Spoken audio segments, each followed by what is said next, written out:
Hi, Larry. It's a pleasure to have the opportunity to have a moment with you again. Thank you. Good to see you again. How are you? Fine, thank you. And now to talk about the release of your latest album, Weirdo. Congrats.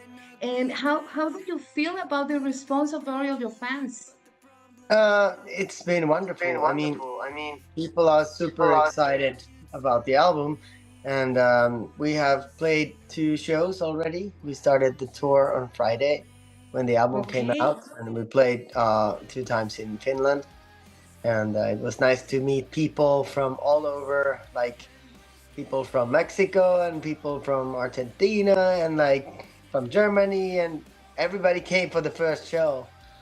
So Amazing. yeah, it was good, and also nice to get feedbacks from the fans. To hear what their favorite songs and all that. That's very sweet. It's been almost since a year you released "Rest in Pieces," a song that was prelude to what will part of the new album, a song that fans of loved. How has been this trip so far? We put out like four songs before the album, so Mm-hmm. it's revealing a lot of it, but I think there's still a lot to discover on the album. Like there's a couple of different types of songs that might be a surprise for some people. Like there's a song called Banksy, which is almost like a punk rock song, and Mm-hmm. and then there's also a ballad song, and there's variety in music on this album. So the feedback has been good. Like seems like everybody can find their favorite song, and people like different songs as well, which is interesting. I'm a fan, and I follow your career and listen to all your albums, and I noticed harder sounds in this album. How was the process to get there? Well, I personally felt like I wanted make a little bit louder album, so to speak. So I think like some of the riffs I came up with and more guitar orientated things are kind of the base for the heavier style. But also we found amazing producers and mixers to finish the sound, and the last one of them was a guy from Los Angeles. Uh, Okay. called Joseph McQueen, who came up with this really cool modern, almost like a metal sound. He's worked with a lot of like a metal bands like As I Lay Dying and kind of harder stuff. So he had a cool vision, and I'm really happy of the sound myself. It's a nice combination because we also have our melodies and that kind of almost like beautiful stuff in the music, and then combined with this harder riffs and all that. So it's a nice like a Beauty and the Beast kind of thing. And you work again with Desmond Child, right? Yes, Desmond Child is the executive producer. He's kind of like the most important producer, even though we have three guys doing production. Actually, four, sorry. So Desmond is kind of overlooking the whole album, and he's a legend. He's done amazing things in the past. Basically all the songs I used to love when I was a kid, and even when I was really young, like 8 years old, 10 years old, I was listening to bands like Kiss and Aerosmith and Alice Cooper and all these kind of hard rock bands from that time, from the 80s. And I grew up with a lot of his music, and it's a really honor to work with him now after many decades. Yes, and this is the first album with Empu. How was it like to have a girl now in the band? Well, Empu is incredible. She's a great guitarist, great Mhm. musician, but also a great personality. I think that's very important when you have a band, that you find people that you really love and care about. And I think she almost feels like a little sister or something to us. She's like 7 years younger or something, but she's from the same neighborhood. She used to go to the same school as we. Uh, she even had the same guitar teacher. I just found out a couple of weeks ago, that we had the same guy teaching us to play guitar. And so she has very similar values than we do. She has, like a lot of things in common. So that makes it easy to be around with her. And, it was very fast that she could fit in and be part of the group. And make a family, right? Like Yeah, a family. it's kind of a family, we spend more time with the bandmates than with our own family sometimes. I know. So it has to be 24/7. Yeah, it's long days and nights, and traveling always together in at the backstage, at the tour bus.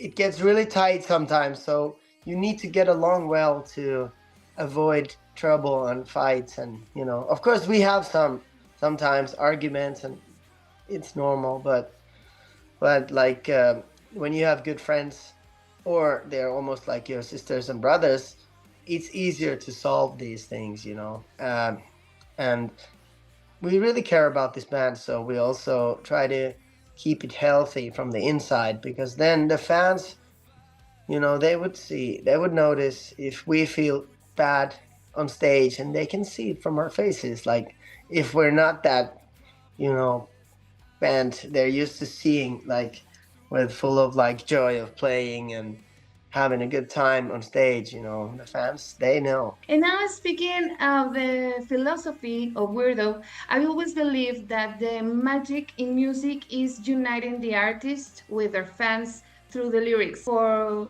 who at some points feel different from others.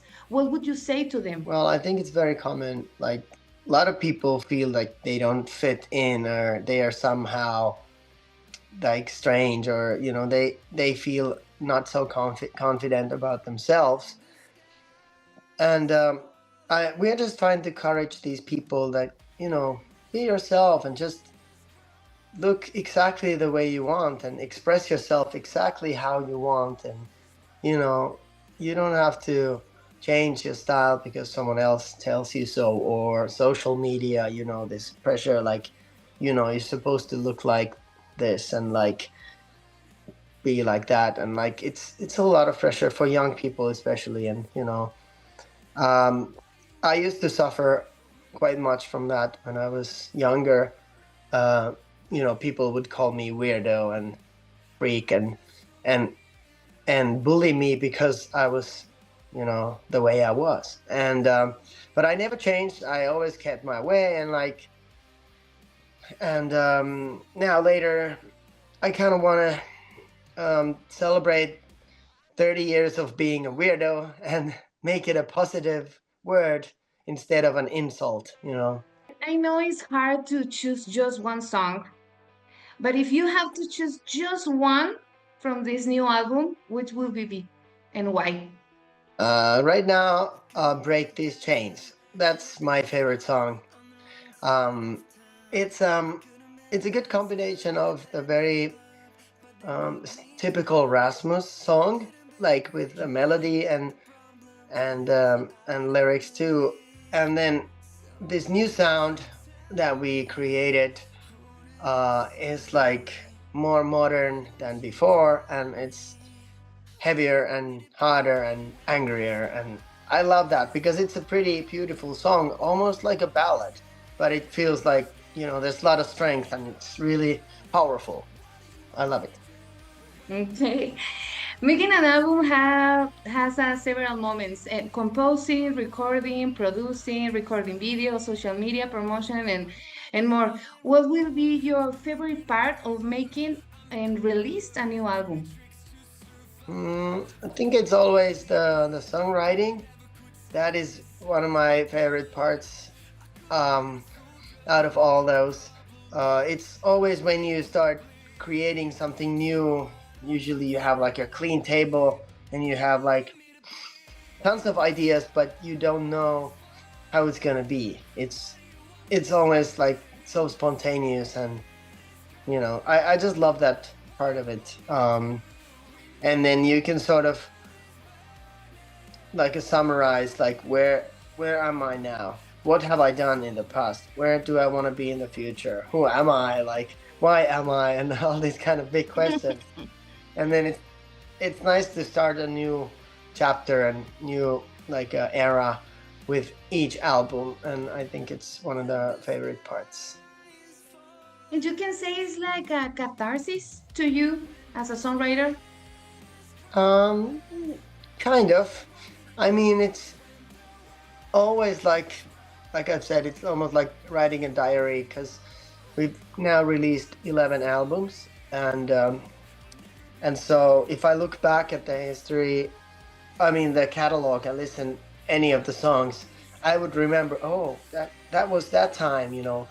Oh, and that was that time. I remember what happened, and like all these little personal things that happened to me or someone close to me, or you know, like something in my life happened. So I just don't want to break that cycle, because now it's like the more there is, the better it gets, kind of. You know, it's you start to understand the power of the long career, because now if people, you know, anyone hears one of the new songs or In the Shadows or whatever song, and then they go and check us out, if they don't know us, they would go to Spotify or somewhere, and they're like, wow, okay, there's quite much to find out, you know, there's so much to discover, so much music, and like so it gets interesting. And I think that's maybe one of the reasons that people also stay and they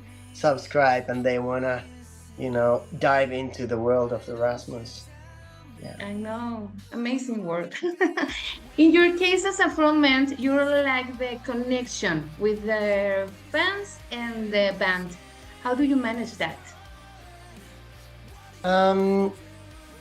That's a nice question. I think, since I told you before, we are very close together with the band members, and you know, I always explain them every song I write, like really in detail, and I want them to understand every lyric, all the meanings, even much more than I would say here. I just want them to know and feel them as I do, or at least as close as possible. And then you know, we talk about, you know, life, politics, whatever, all the time. So I'm a pretty good spokesman for all of us, because I know these guys, they know me, they trust me, and it's just easier, like that sometimes you have that one person as like the, you know, the well, the one who stays up all night doing interviews. That's me. And for these upcoming shows in Mexico, we are so excited. Can you say a few words for your Mexican fans? Yes, we've been really patiently waiting for these shows. We are happy to come back. It's about 2 months, 3 months, and we'll be there December. playing Monterrey, Guadalajara, and Mexico City. Biggest shows on this tour, and those will be really, really good, because, you know, they'll be the last shows on this tour as well. Oh, okay.